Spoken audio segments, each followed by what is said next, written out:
Welcome back to another episode here of Cal's Corner on X Zone Broadcast Network. My name is Kal Korff, and I'm your host. And the executive producer of the show, as I've said many times because it's true, is the one and only Rob McConnell. And I'm thankful for his what he does. He's a wonderful, credible human being and a good longtime friend. So, what's on the agenda for today's show? Well, as usual, on this show we cover everything from politics to the paranormal, which is a wide variety of subjects, and today's no different. We're going to cover many different issues. Let's start with one of the most important, of course, globally, which is the subject of communist North Korea. Now, as I pointed out in a long article that was published recently in Daily World newspaper, which is an international global newspaper published from India in the English language, North Korea has been on a charm offensive the last few weeks, actually a little bit over a month now. And if you believe their propaganda rhetoric, you would think that they're just a communist paradise in their sweetness and light. But none of that is true. In fact, don't be fooled by communist North Korea, because the only reason they're flying straight right now and not acting up is because they have larger designs and issues on their plate, meaning the Olympics are coming to South Korea, and North Korea had to make a decision, either have the world's attention focused on their neighbors, as in South Korea, and be ignored and isolated, which the country is, or to go ahead and turn on the propaganda charm and try to get a piece of that action to further communist propaganda and North Korean objectives. And that is exactly what they're doing. And the West, being the West, which is often too pacifistic and lazy and naive for its own good, they tend to drop their guard too quickly, as history has shown, while dictatorships take advantage of that and exploit it and often cause conflicts and outright wars. World War II is a great example of that.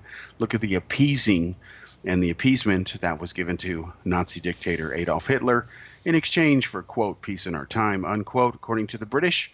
And look what happened. They gave away the former Czechoslovakia, and in exchange for peace, without consulting with the Czechs, who were then enslaved under Nazism. And then, of course, peace didn't happen. World War II happened. And even if peace had remained intact, the idea that you give one nation to another without its consent is morally wrong, but yet the West was falsely claiming that it had the moral high ground on that issue, and it, of course, was a lie. So speaking of communist North Korea, they've been behaving admirably by its twisted standards lately. It has backed down for now on its warmongering rhetoric so far in 2008. Some of its athletes are even going to participate now in the upcoming Winter Olympics, playing alongside their South Korean sports counterparts in what is euphemistically being called as a show of unity. Now, does this mean that North Korea is starting to change its arguably evil and vile ways? Will it stop threatening other nations, especially Japan, South Korea, and the United States with nuclear annihilation? The answer is no.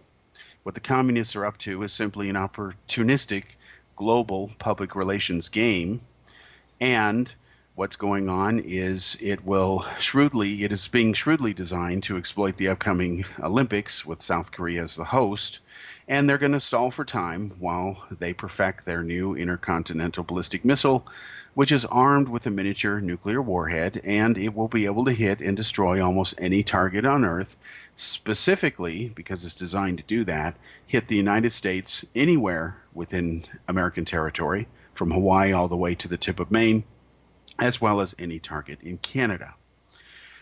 Now, there's no question that North Korea is on this phony charm offensive, but unfortunately, based on history, Western democracies too often, inexcusably, too easily, they always let their collective guard down. So while North Korean and South Korean athletes prepare to compete both together and against each other at the upcoming Olympics, the communists have already announced a massive, look how powerful we are type military parade. They're going to hold it the day before the opening ceremony of the Olympics. Now, again, I want to repeat what I just said. Despite these so-called unity peace gestures, North Korea plans, unless they cancel those plans, to hold a huge military parade to say, look how strong we are, the day before the opening of the Olympics. That's just what they're doing. So The world's media attention will be focused on North Korea, which is exactly what its dictator wants. Communism doesn't work as well if the propaganda to support it and fool people worldwide isn't part of that shtick. Now, we have to remember that North Korea's nuclear weapons and any missiles that might carry them, they did not automatically invent themselves. Instead, this rogue regime has had considerable help during the past several decades from different countries. The first nation to assist North Korea in its quest for nuclear weapons was Russia, when it was also a communist dictatorship, back when it called itself the Union of Soviet Socialist Republics, or the USSR. Now, starting in 1956, Russia began training North Korean personnel in the nuclear sciences. In 1958, in retaliation to this development, the United States stationed nuclear missiles and artillery cannons capable of firing nuclear munitions. Now, these are so-called battlefield or tactical nukes in South Korea. In response to that act, North Korea and Russia signed a formal nuclear cooperation agreement, tightening and expanding their alliance. The pact, in fact, started the construction of its Yongbyon Nuclear Scientific Research Center, which was opened a few years later in 1962, and it still is in use by the regime today. Now, by 1967, now this is a few years later, the USA had deployed some 950 nuclear warheads in South Korea. During the decades of the 1960s and 70s, North Korea started its own indigenous uranium mining operations. Then they developed nuclear fuel separation techniques and reprocessing facilities so that they could make atomic weapons. Now, in 1984, North Korea signed the Nuclear Non-Proliferation Treaty, or the NPT, but let's be blunt, they never had any intention of honoring it. If anything, the regime engaged in active deception tactics to hide its atomic bomb-making activities. It refused to allow UN weapons inspectors into its own facilities until 1992, which was 8 years after it had signed the. Now, by this time, the USSR had imploded. It ceased to exist. North Korea lost its so-called security blanket and quickly cut a deal with Communist China to essentially move into its orbit and become its sock puppet. The Chinese were also busy transforming themselves into the totalitarian capitalistic society that China is today, leaving behind their strict Maoist ideological demagoguery behind. Now, receiving assistance from a steadily rising China, Russia was still valuable to North Korea, but no longer in the formal capacity as a sole partner.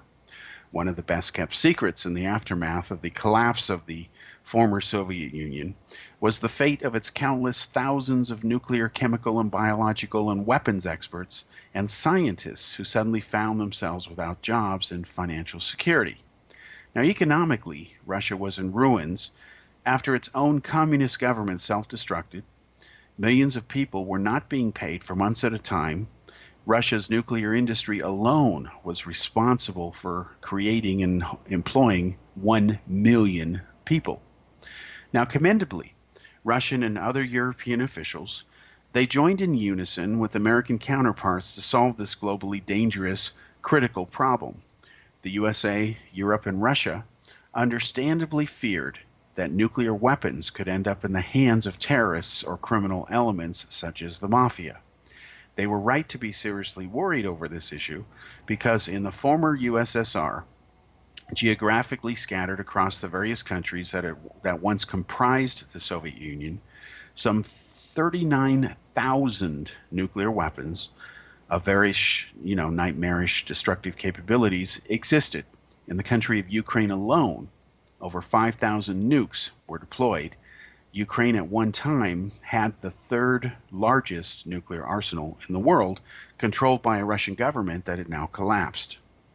So to solve this deadly and vexing problem, the U.S. launched a secret program known as the IPP, which stands for the Initiatives for Proliferation Prevention.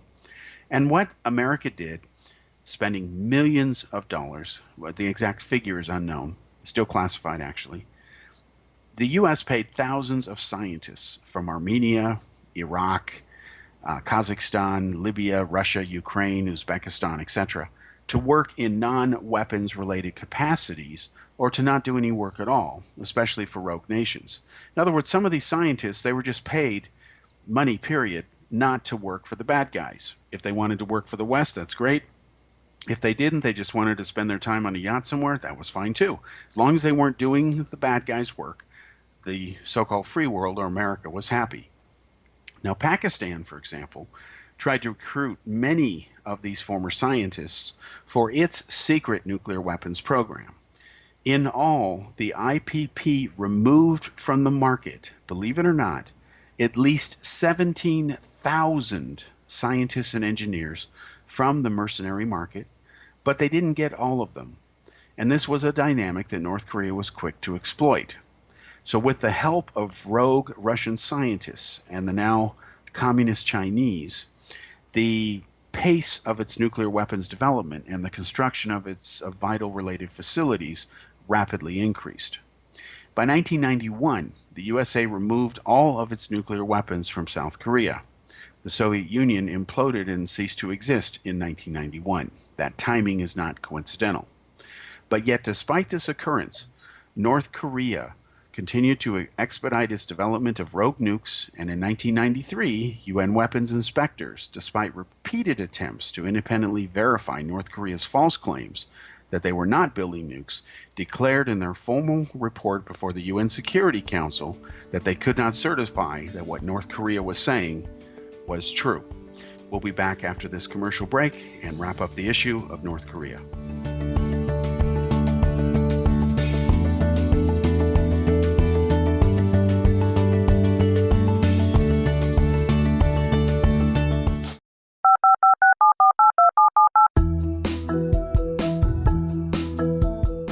Did you know that when you're on the road with limited data or Wi-Fi, you can still listen to the X-Zone Radio Show with Rob McConnell, The Science of Magic with Gwilda Wiyaka, X-1, Dimension X, Space Patrol, and every minute of the X-Zone Broadcast Network by calling 213-401-0080, courtesy of Audio Now.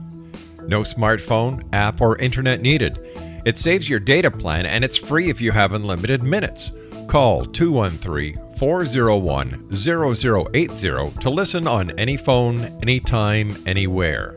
Remember 213-401-0080 for the best of the paranormal, parapsychology, and sci-fi radio programming anywhere, 24/7, 365. Gwilda Wiyaka's latest book, The Science of Magic, Book of Mysteries, Volume 1, is the first book in a series based on her writings that open every episode of the Science of Magic radio show. Drawing on the subject matter of each guest, and armed with over 40 years' experience in shamanism, 35 years in alternative health, and degrees in psychology and religious studies, Gwilda introduces relevant and leading-edge information that supports spiritual evolution and personal empowerment. Rich with wisdom and inspirational quotes packaged in digestible segments, this is a book that will pull you from cover to cover. It will also serve as a daily inspirational reading for years to come. The Science of Magic Book of Mysteries, Volume 1 is available at our website, tsompublications.com, amazon.com, and wherever fine books are sold.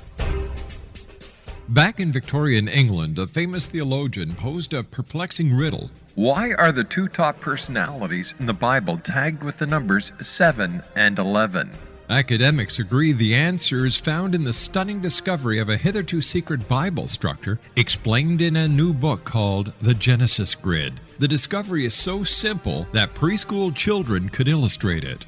Certain claims are hugely controversial and may offend some, but at the X-Zone, we've studied this awesome new book and agree with one expert, and I quote, "These discoveries appear to be beyond coincidence." So who or what hid this wonderful pattern in the Bible, and what might they do next? Find out more, X-Zone Nation, and read reviews on www.genesisgrid.co.uk. That's www.genesisgrid.co.uk.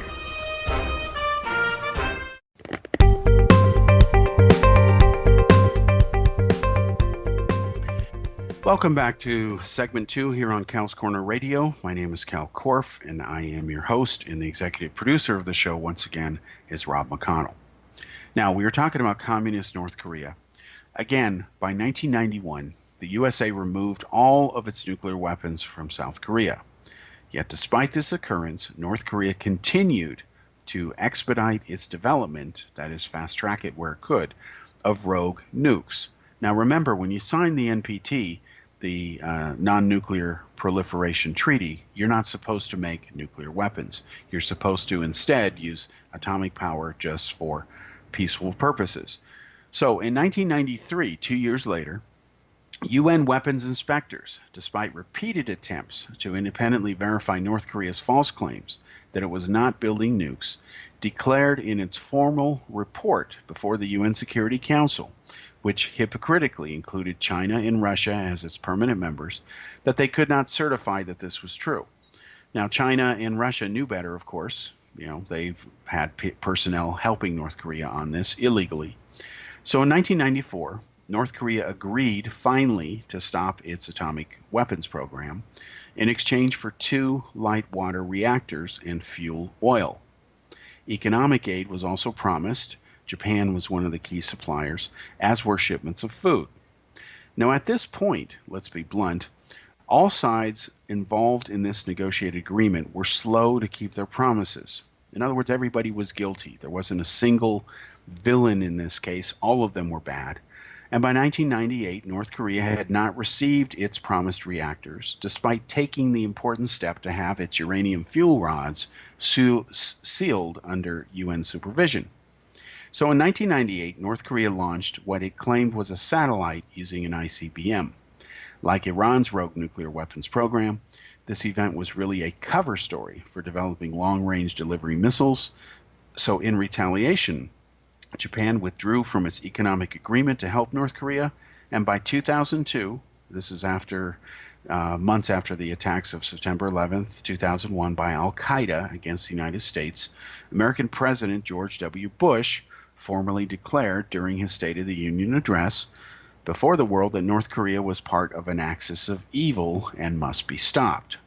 So on October 9th, 2006, after several false starts, the resumption of on and off again diplomatic talks, still more stalling tactics and outright deceptions, North Korea finally explodes its first atomic bomb.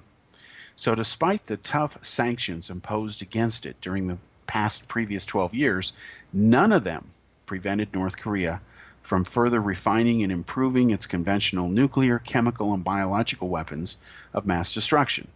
Instead, North Korea now stands at the precipice of perfecting not only a newly minted long-range ICBM capable of hitting most locations on Earth, but also a miniaturized nuclear warhead it can arm this delivery system with. And a lot of people need to think about this and understand the connection here. It's one thing to develop a nuclear weapon, but if you can't deliver it to a target, the nuclear weapon is useless.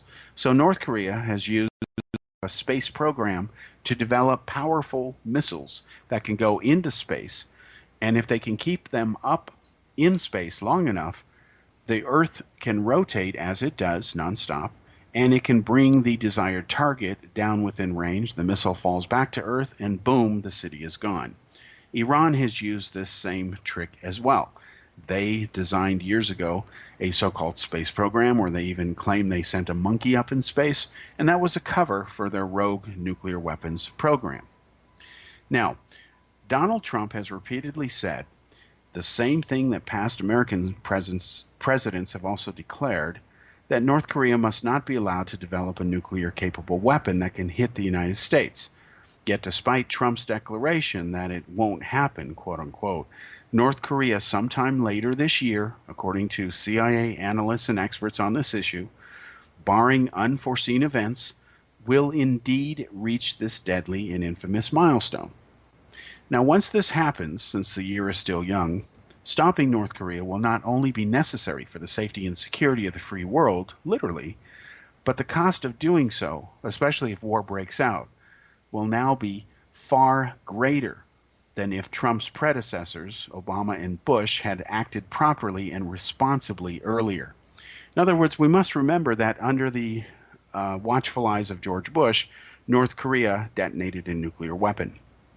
Under Obama, North Korea steadily improved, refined, and became more powerful.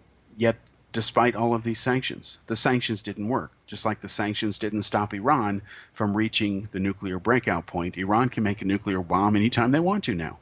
So, despite all the bluster by Obama of tough and unprecedented sanctions, those are empty words that mean nothing because sanctions that don't work are useless. You might as well not even bother.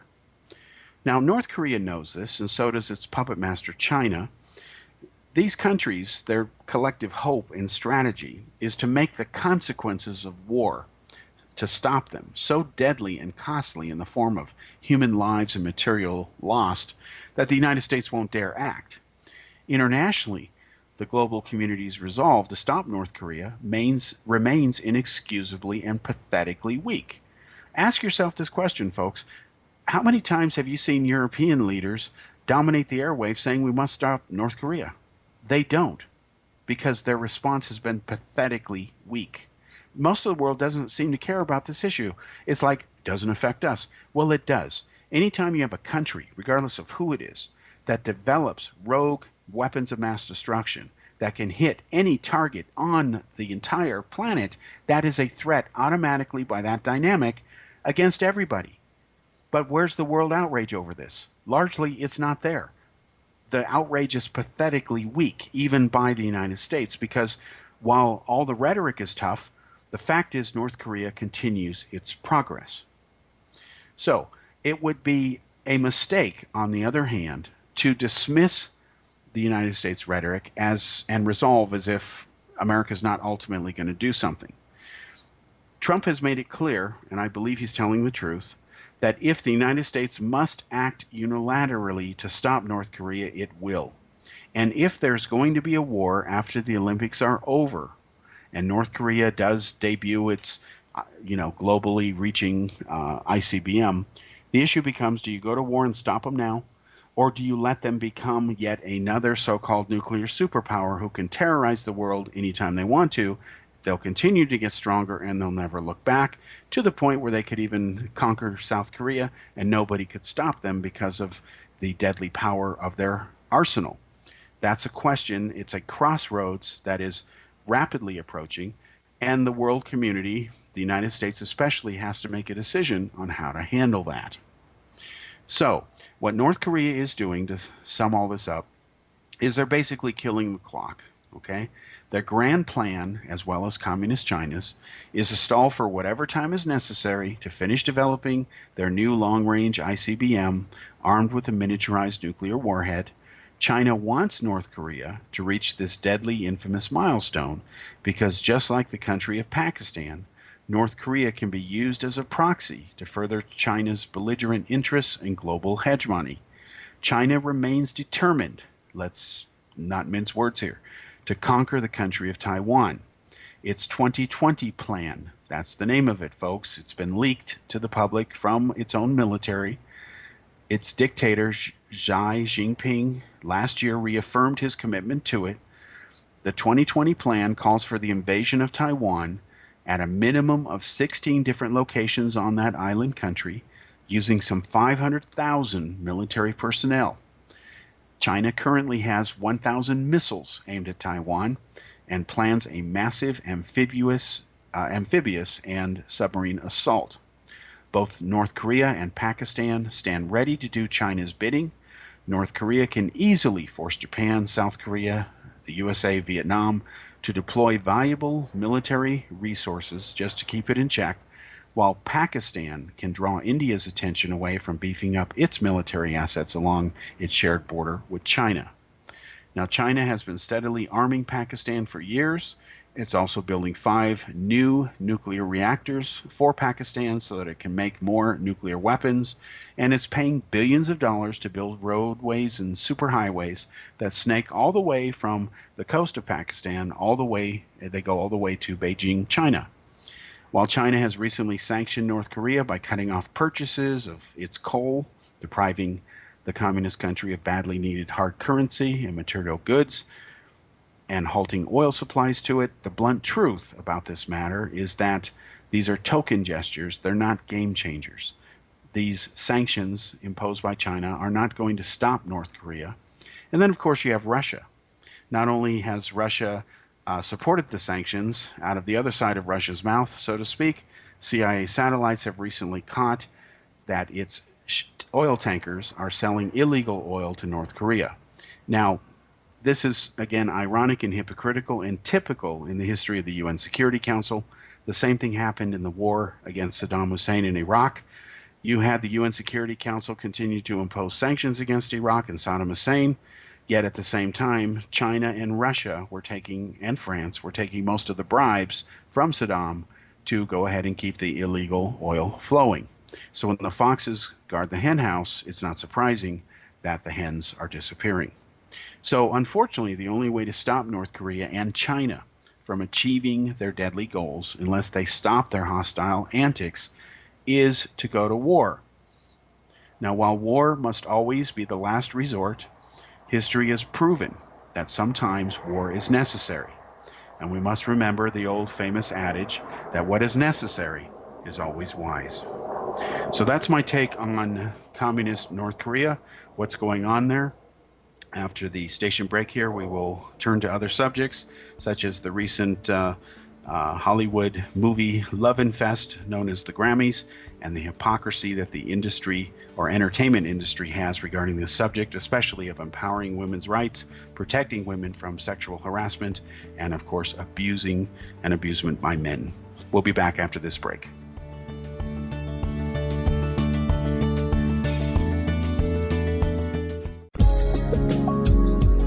From our broadcast studios in Hamilton, Ontario, Canada, to the world and beyond, you're watching the X-Zone Broadcast Network, www.xzbn.net.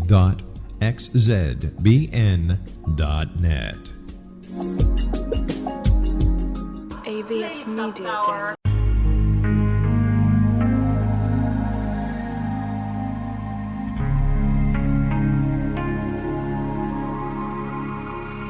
The scientist and the mystic have been on an age-old, relentless search with one thing in common. They seek truth. Their paths converge in the 40,000-year-old practice of shamanism, an ancient science delving to the quantum level of life, facilitating healing, manifestation, and evolution.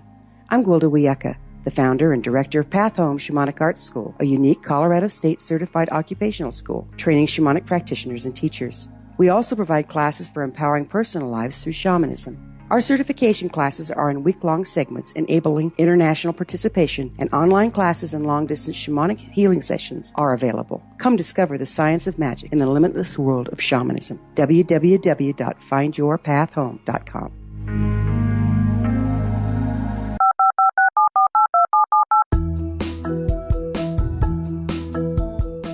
Did you know that when you're on the road with limited data or Wi-Fi, you can still listen to the X-Zone Radio Show with Rob McConnell, The Science of Magic with Gwilda Wiyaka, X-1, Dimension X, Space Patrol, and every minute of the X-Zone Broadcast Network by calling 213-401-0080, courtesy of Audio Now.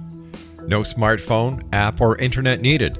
It saves your data plan, and it's free if you have unlimited minutes. Call 213-401-0080 to listen on any phone, anytime, anywhere. Remember 213-401-0080 for the best of the paranormal, parapsychology, and sci-fi radio programming anywhere, 24/7, 365.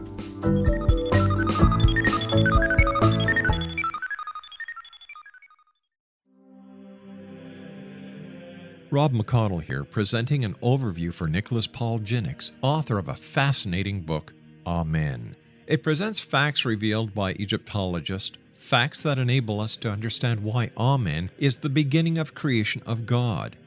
It provides recommendations for religious leaders of the major religions to unify their beliefs and teach the Word of God. Love one another. Amen informs people how mankind conceived God. It was the Egyptians that developed the concepts of a soul, a hereafter, and Son of God. And finally, after the worship of many gods, They conceived the belief in one universal God, the maker of all there is. For more information, visit www.futureofgodamen.com. That's www.futureofgodamen.com.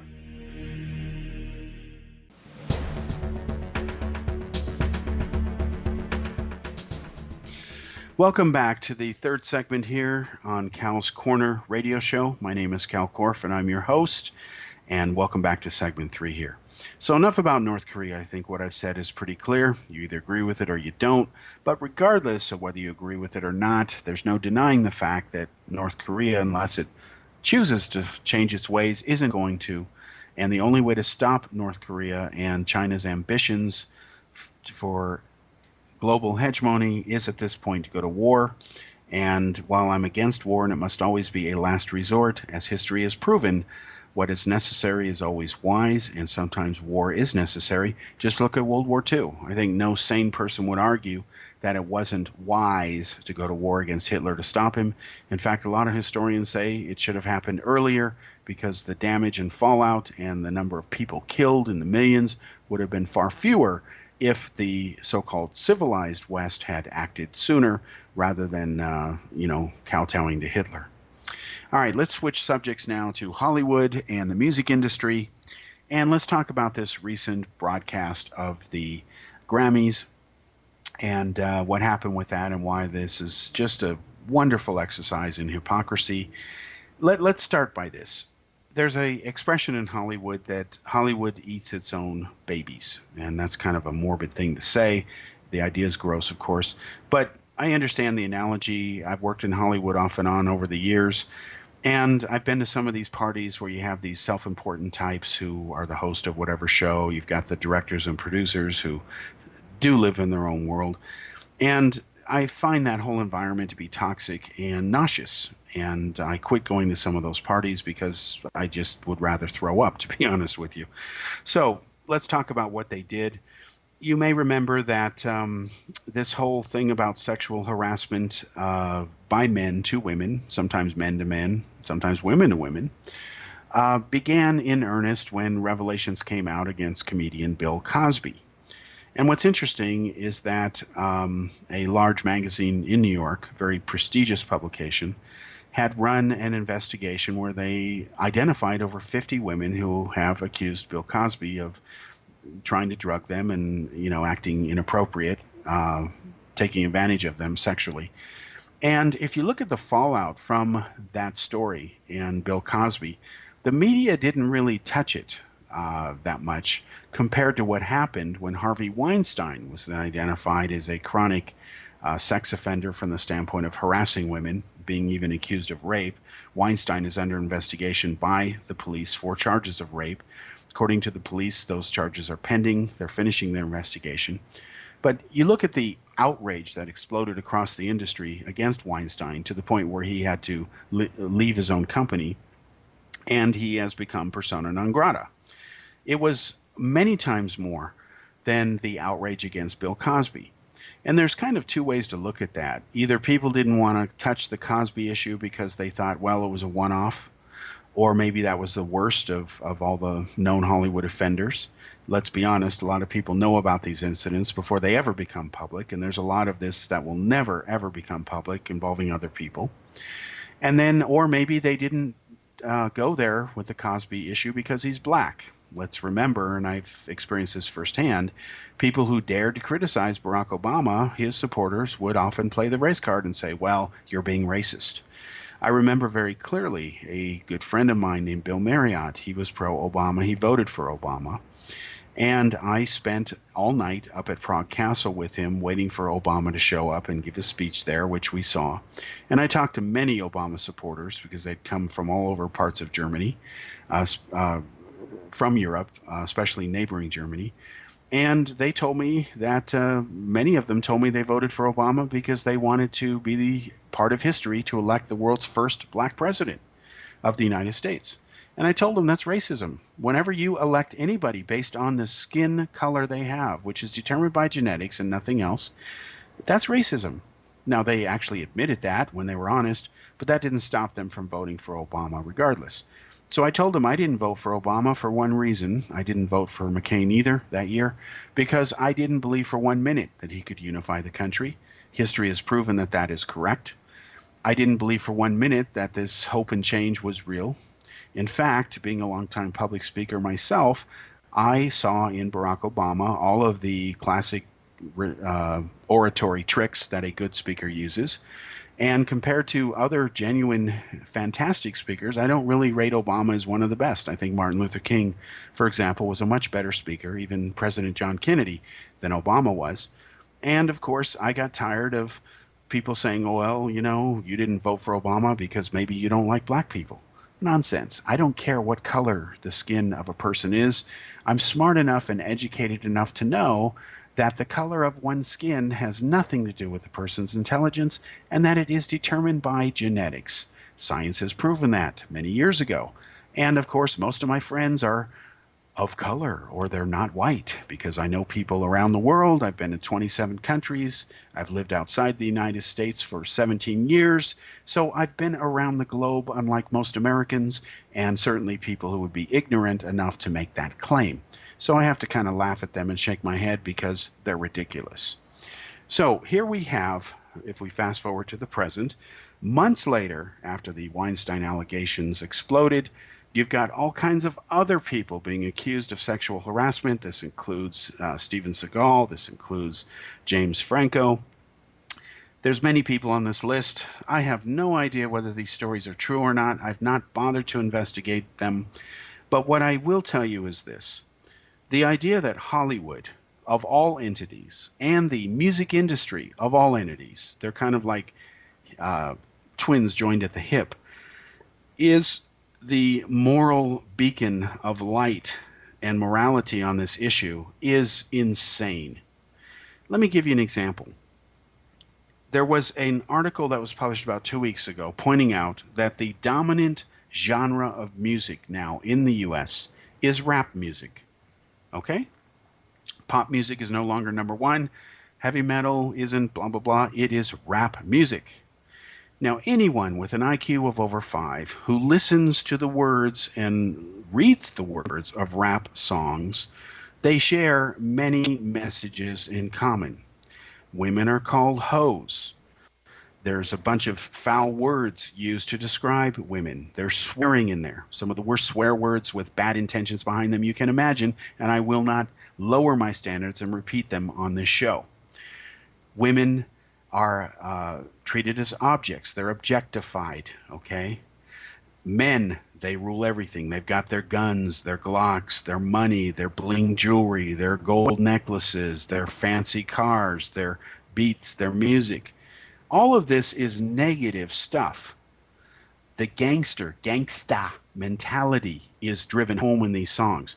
Well, the day that the civilized world begins glorifying gangs is when the civilized world has lost its morality. In fact, it kind of reminds me of an irony here. One of the hottest shows in the world right now is a show called Vikings. I've seen it. I do watch it. I admit that. I find it to be good entertainment. But when you look at what the Vikings were, they were ruthless, invading killers. Now, I realize it's a little more nuanced than that because they weren't the only ones invading lands and killing people. That's been a human historic problem since day one. But to glorify Vikings as something great, I don't even know where to begin to describe the hypocrisy of that. So when I see people like Meryl Streep, who praises Harvey Weinstein, saying he's God, quote unquote, or she goes ahead and defends a childhood rapist who is still wanted by the law. He's a fugitive, famed director Roman Polanski. When she's sitting there talking about Donald Trump and what he said 12 years ago about grabbing women's private parts, but yet she's idolizing, praising, and giving speeches that give tribute to people like Roman Polanski, who is, again, someone who's wanted by the police for raping a 13-year-old girl. If the hypocrisy there is so profound, it is laughable. And then when you look at the recent Grammy broadcast, you had Hillary Clinton on there mocking Donald Trump. She's very good at that. And she was reading excerpts from a book called Fire and Fury, which has been discredited, by the way, but I'm not surprised that Hillary Clinton goes to bogus sources. She often lies and makes up stuff, as my own book about her has exposed. The book is called What Didn't Happen. You can get it on iTunes. And if anybody can disprove the research in that, I'll be happy to give your money back. I've always had that guarantee. So I must single out one media personality, comedian Trevor Noah, because he was brave enough to call out Hillary Clinton for her hypocrisy and her mishandling of a sexual harasser who worked on her 2008 presidential campaign. Now, what I'm going to do very quickly is read to you what Noah said. Very short. Noah said, "I know this incident happened 10 years ago. Maybe 10 years ago the world was a different place. But I don't know. I thought in 2018, with everything we're learning about now, maybe Hillary might come out and say, hey, guys, I realize now this was part of the problem in the way I handled this. When I look back, I realized I should have done better." But it feels like Hillary's not only trying to dodge the blame, she wants to present herself as having always been on women's side, which doesn't fly. Because not only did the woman get reassigned by this guy, Hillary had moved this woman after she came out with the allegations she was being sexually harassed. Bern Strider was his name. He went on to get another job in Democratic politics where he got fired for doing the same thing to other women. So you could argue that if Hillary had fired him, she would have been protecting many women instead of just herself. Again, Hillary Clinton, you must remember that after the affair her philandering husband had with intern Monica Lewinsky, who was sexually serving him in the White House Oval Office on taxpayer time, she tried to paint Monica Lewinsky as a crazed stalker who was obsessed with her husband. In other words, it wasn't her husband's fault. He was sweet and innocent, a victim of circumstances. And of course, the Clintons have a history of saying it's not our fault. It's always the byproduct of a vast right-wing conspiracy. Well, Hillary Clinton has always been a liar for many years since she's held public office. So has her husband. That's the Clinton way, just deny and defend. We'll be back after this commercial break to wrap up the show.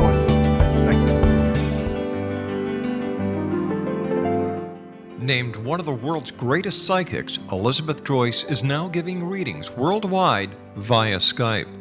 Elizabeth Joyce is recognized for her clairvoyant ability to help find missing persons, her analysis of dreams, past life regression work, mediumship, and her accurate predictions.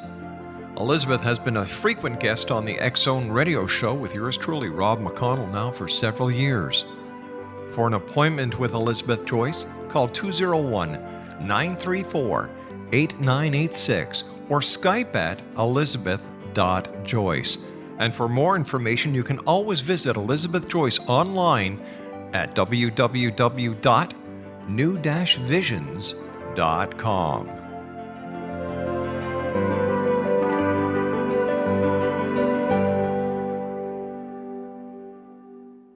The new nonfiction book, Razor of Madness, is similar to cult movies like Clockwork Orange, Dragon's Tattoo, or The Other Side of Hell. Wayne Morin Jr. and Thomas Lee Howe will expose widespread and systematic deficiencies in this thought-provoking tell-all novel. Mind control rages among scholars in law schools. Human rights are ignored while thought reform and mental manipulation are accepted practices used as behavior modification. Dr. Louis Jolyon West comes to mind.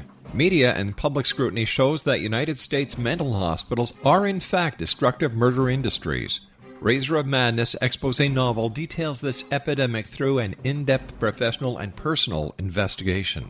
For decades, there has been a revolving door policy that still releases killers and pedophiles back into society. The maestro of mind control continues to haunt America to this very day. Razor of Madness is available in paperback or as a downloadable ebook at Amazon.com. I'm William S. Peckham. If you enjoy a good mystery with a touch of the paranormal, then you'll love my novel, From Out of the Woodwork. It's the story of a young Toronto contractor, Sean Kennedy, who buys derelict homes, guts them, and turns them into multifamily dwellings. Slums just waiting to happen. When Sean buys 29 Livery Lane, the house fights back. Former owners unexpectedly come out of the woodwork as he starts the destruction.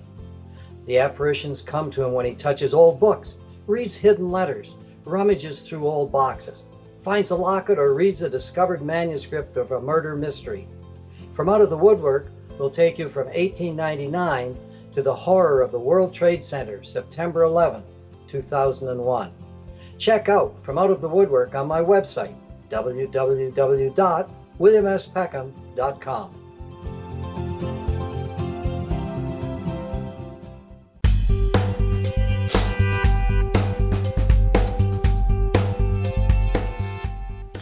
Welcome to the fourth and final segment here on Cal's Corner Radio. Once again, my name is Kal Korff, and I'm your host, and the executive producer of the show is, again, Rob McConnell. Now, let's finish up with Hillary Clinton here and the hypocrisy that she exhibits. It just oozes out of her where concerns defending women, protecting them against sexual abuse, sexual harassment, and even more nauseating, the idea that Hillary has always been supportive of women and behind these issues. It's not true, folks. So let me recap by what Hillary said on Twitter. She said, "A story appeared today about something that happened in 2008. I was dismayed when it occurred, but was heartened. The young woman came forward, was heard, and had her concerns taken seriously and addressed." This is Hillary's version of what her husband used to do when he said, "I feel your pain." He didn't feel any pain. He was just lying and pandering to voters. So then Hillary says in her second tweet, "I called her today to tell her how proud I am of her, to make sure she knows what all women should. We deserve to be heard." Now, the Twitterati, these are people who respond to Twitter postings, just crucified Hillary Clinton, and God bless them for doing it. So, Tiana Lowe said, for example, Weinstein's victims were also heard by legions of private investigators and lawyers. Nasser's victims were also heard by incompetent, evil bureaucrats. Being heard is not enough. You heard and you moved her. So, credit to Tiana Lowe. She isn't falling for Hillary's nonsense. Then there's another Twitter member. This individual named Comfortably Smug wrote, "This is the best the focus group came up with." Good point. Then Chuck Ross said, "Women deserve to be heard unless they have an NDA or something." And then Zorine said, "With due respect," this is in reply to Hillary, "it does not appear you heard her when allegations were brought to you in 2008. Why did you not fire Bernd Strider at that time? Why was she, the victim, the one reassigned?" Hillary didn't answer these tweets. She's not going to do that. She's smart enough to know that she has no defense. Then Ryan Gorman says, "Let's try this again. A story appeared today about something that happened in 2008.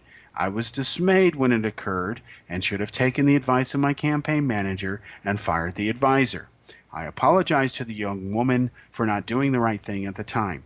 Obviously, Ryan Gorman is trying to tell Hillary, who understands his point but won't respond to it, of course, that this is how you should have responded, not the way you did.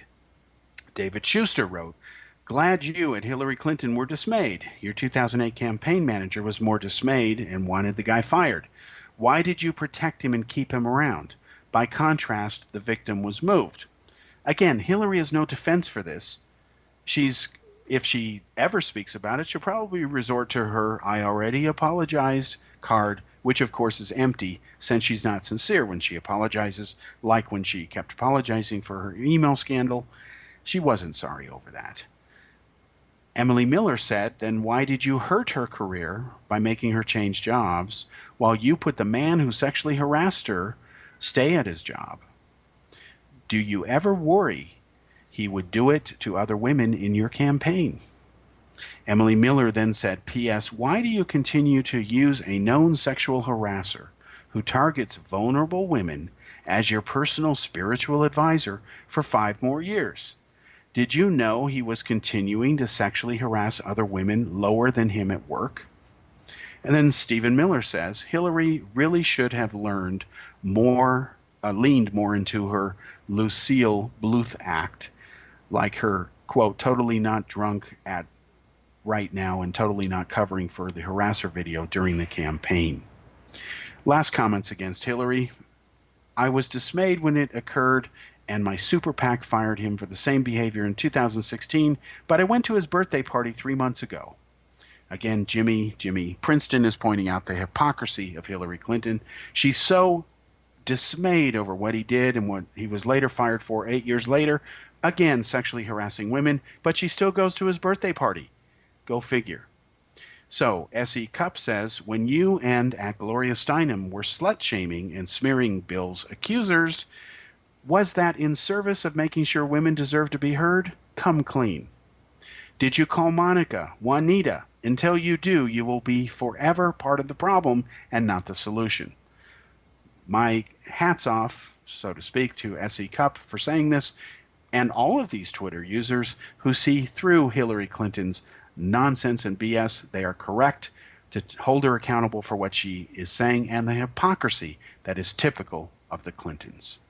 So enough about Hillary Clinton and her hypocrisy, the hypocrisy of Hollywood and the music industry over saying they're concerned about sexual harassment, yet they continue to behave and misbehave in ways that actually endorse that type of behavior. And that's everything from awarding the top music industry prizes to songs that objectify women, talk about date raping them and glorifying such criminal behavior. I'm sorry, this is hypocrisy at its worst as far as professing to have morals here, and the music industry and Hollywood just reek of it. They are hypocrites, and I'm glad that the TV ratings for the Grammys was down 20 points. I wish it had been down 50. In fact, I wish they'd cancel the Grammys entirely as long as this is how these people misbehave. Now let's switch to another subject, the last one here for this show. This is about the fact that apparently a memo is going to come out unless President Trump changes his mind in the next few days that details abuse, keyword abuse here, about the FISA program, okay? Now, the short version of this is as follows. The former Director of National Intelligence, James Clapper, you may remember that years ago he said unequivocally that the NSA does not spy on Americans and that they don't just vacuum up all the data. We now know that that wasn't true, that Clapper lied under oath. He said that there was no surveillance of Trump and that if there were, he would be aware of it, even from other agencies, because he's the Director of National Intelligence, which oversees everybody from the CIA to the NSA and a bunch of other agencies as well. It was created by President Bush after the fallout of the 9/11 terrorist attacks in 2001 by Al-Qaeda. So he said that this just doesn't happen and there's no surveillance going on. And as I exposed as a journalist last year in Daily World newspaper, Clapper was lying. This was not true. I knew that from the beginning because I know how these agencies work. I've studied the NSA for many years, and ever since the Church Committee established in the 1970s that the NSA and CIA have spied on Americans, which is illegal, they did it anyway. Nobody holds them accountable. They even lie to Congress under oath, and nobody goes to jail over that because that's just the way it is, and that doesn't mean it's right. So what we now know is that apparently there was abuse of a FISA warrant. A FISA warrant is issued by a secret court when an intelligence agency comes with intelligence and says, look, I need your permission, a warrant, so I can continue spying and expand my eavesdropping on this individual because I've got this evidence here indicating that there's criminal activity or threat to national security. And the evidence that the judge reviews is supposed to be factual, not political. But we now know that despite Clapper's denials to the contrary, that there was no spying on Trump and Manafort. He later admitted that, well, maybe Trump was caught up in the net because we were spying on Manafort. It's a bunch of hooey and nonsense because when he said there was no spying going on, he knew there was. And then he later admitted he lied and that this was the best excuse he could give based on the secrecy of the program. Again, more lies. It is amazing to me, but yet predictable, that any of the major talk shows have Clapper on as a so-called credible guest when he has impeached his own credibility. Okay?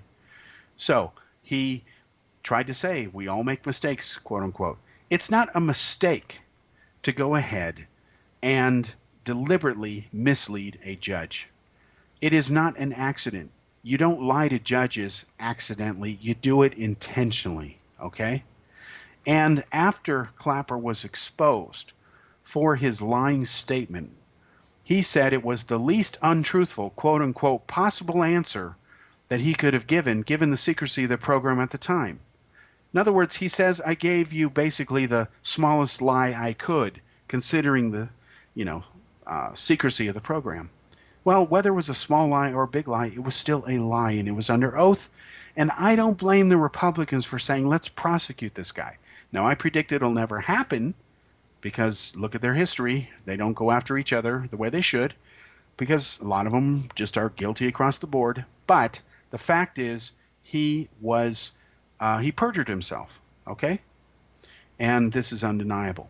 So if the claims about the FISA abuses are true, as I've said on my Facebook page, which anybody can see, it's facebook.com/Kal, K-A-L, .Korff, K-O-R-F-F. It's a page open for everybody. I support releasing this memo documenting FISA abuses because of one simple principle, which I don't think you can argue with if you have half a brain, and that is abuses. Whenever there are abuses, the American people have a right to know about those abuses. The world has a right to know. And the reason that you out those abuses is so that once you understand what happened, you can then begin to immediately work and take steps to make sure that abuses don't happen again. Look up the word abuse. It's not anything positive. Whenever there are abuses or excesses and there's illegal acts, you need to make them public. You need to go public about them so that you can fix the problem so that they don't continue, so that you can put safeguards and checks and balances in place so that they don't happen again, so that we continue down the path of being a rule of law country instead of a country ruled by the elite. My name is Kal Korff. Thanks for joining me here on this show. We'll be back next week for another episode of Cal's Corner here on the X-Zone Broadcast Network. Have a great time.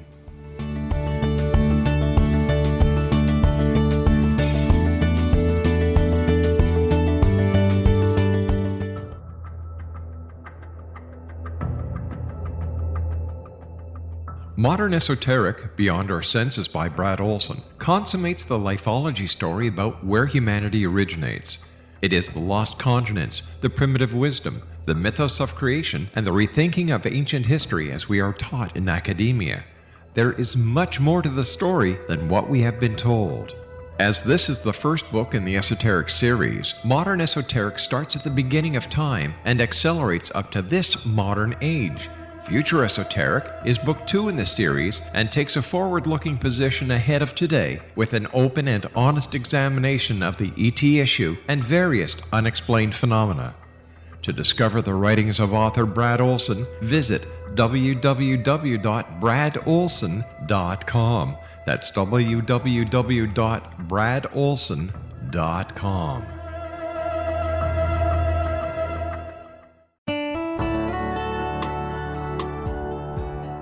Are you or is someone you know struggling with addictions, depression, anxiety, relationships, low self-esteem, lack of confidence, grief, success, and prosperity? Do you know that your subconscious belief plays a big role in the outcome of your hard work? We can help you permanently change the beliefs that may be the reason for your struggles and failures. We care about getting you the return on your investment and the results you are looking for.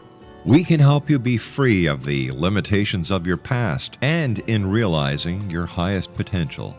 We work with people by phone and Skype.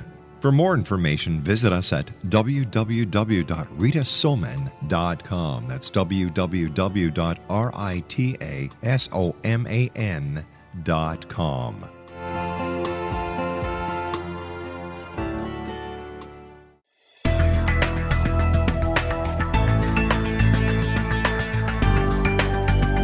Do you think you have energy problems in your home?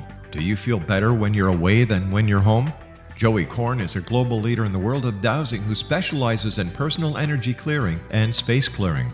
He can help you create an ideal energy environment in your home no matter where you live in the world. Learn about his remote spiritual house cleaning services and much more at www.dowsers.com. You can get Joey's book, Dowsing, A Path to Enlightenment, as well as other dowsing books and tools, Kabbalah books, and Walter Russell books. Joey's work is really amazing. Go to dowsers.com right now. That's DOWSERS.com or call 1-877-DOWSING. That's 1-877-369-7464.